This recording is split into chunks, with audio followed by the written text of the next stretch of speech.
Time for Taking You Home. He is back. Brandon Johnson. Good morning, sir. Hello, Bob. Oh, another letter, may I? Yes. Okay. We just accepted an offer to sell our home that we had 3 offers on. The buyers have made many unfounded requests for repairs and price reductions. At this point, we just don't want to proceed with this particular buyer any longer. How do we go about working with a different buyer? That's a tough one. Yeah, and unfortunately, you run across transactions every so often where, for whatever reason, there's a little bit of friction between the two parties.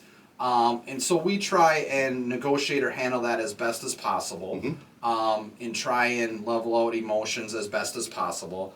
However, there are contractual obligations involved in purchase agreement for a piece of real estate in Minnesota. So to this specific question, it sounds like the seller is just annoyed, right, for all the requests that they feel are unreasonable, and they very well may be. What I would say is when a buyer does an inspection, and I'm just going off of the standard default language in a purchase agreement, the seller is not obligated to do anything. There could be, the worst of the worst, carbon monoxide leaking from the furnace. There could be anything happening.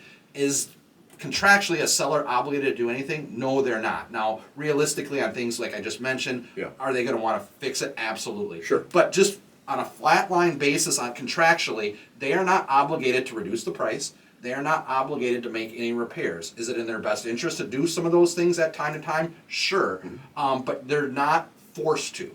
So if a seller feels like they are getting requests that they don't want to do, their recourse is to say no. Now, the buyer's obligation is they can cancel within that determined period of time. So if they have a 7-day inspection period, 10-day inspection period, their recourse is they can make requests to a seller to reduce the price, to make repairs. But if the seller says, no, we're not going to do anything, the buyer's only recourse is to perform or cancel within that 7 days, 10 days, whatever was negotiated, right? So there's no obligation to do anything. If the seller says, no, we're not going to do anything, and the buyer says, okay, we're going to live with the repairs that we've asked for that you're not going to do, there's nothing a seller can do unless there's something specifically written in the contract. They can't just unilaterally cancel because they don't want to work with the particular buyers again. The only right to cancel in a default purchase agreement is on a buyer's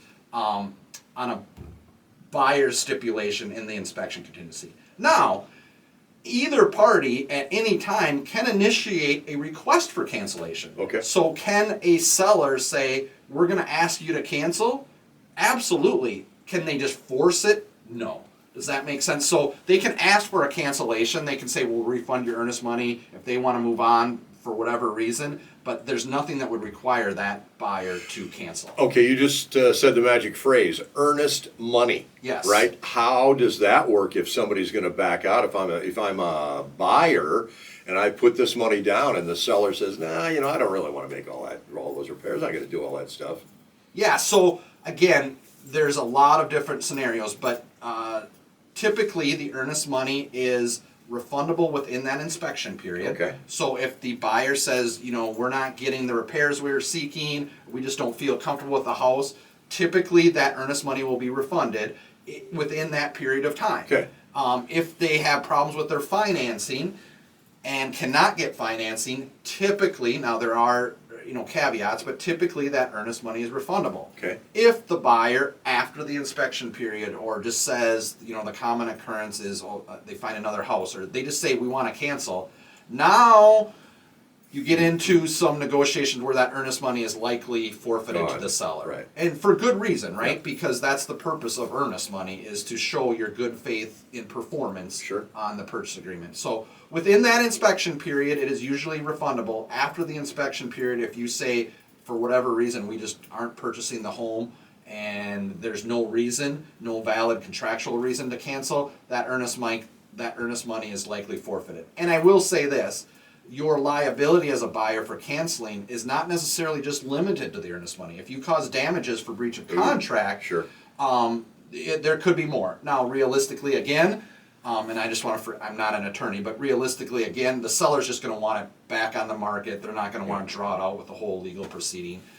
So they may agree to cancel and retain their earnest money. But don't just think as a buyer that you're off the hook by forfeiting your earnest money. It may not be as simple as that. Okay, what if like I'm a first-time home buyer and I don't know the ins and outs, and I realize it's the buyer's responsibility to understand what's going on legally in the forms that you're signing and all that.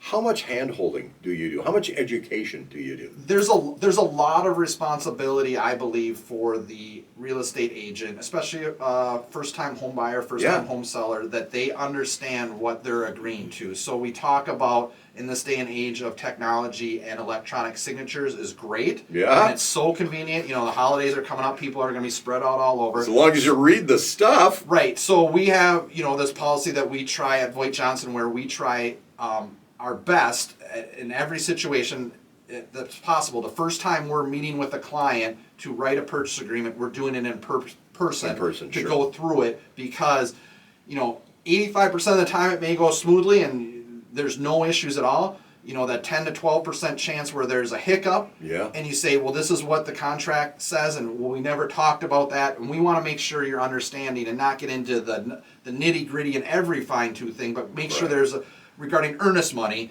to make sure you understand, how is that earnest money, when is it refundable and when is it not. So we do put an emphasis on going through the contract to make sure there's a base level of understanding. Pretty obvious why people need to work with you folks at VoigtJohnson. How do they do that? Online at VoigtJohnson.com, or you can give us a call at 320-774-2400. Brandon, thank you. Thanks, Bob.